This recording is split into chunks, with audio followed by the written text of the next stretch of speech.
Hey gang, good news about the Sharm camera ban. Everything is kind of going back to normal. As we thought, it was most likely that officials were being a bit overcautious and banning all, like biggish style cameras. According to one diver out there right now, the Coast Guard came aboard their boat and told them that GoPro style action cameras were fine, but no big like SLR style cameras.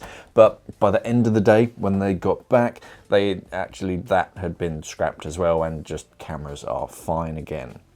By the sounds of it, it's one of those kind of broken telephone situations where, because of the COP conference, one of the security regulations is to just be vigilant of long telephoto camera lenses and zoom lens cameras in case someone's like scoping out security of the area because of all the important people from around the world. They're flying in on their private jets to talk about CO2 emissions and stuff.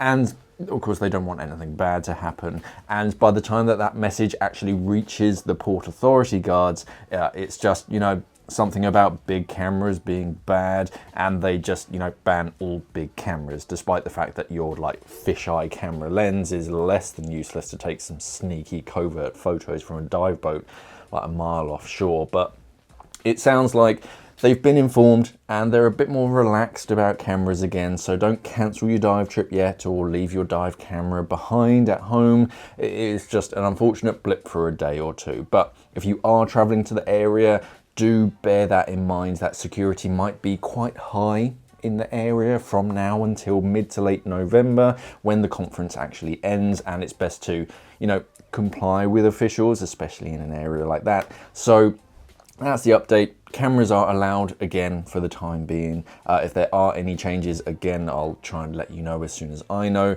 But to stay up to date, make sure that you're subscribed to the Scuba Diver Magazine channel for more scuba diving content as well. Thank you for watching, everybody, and of course, safe diving.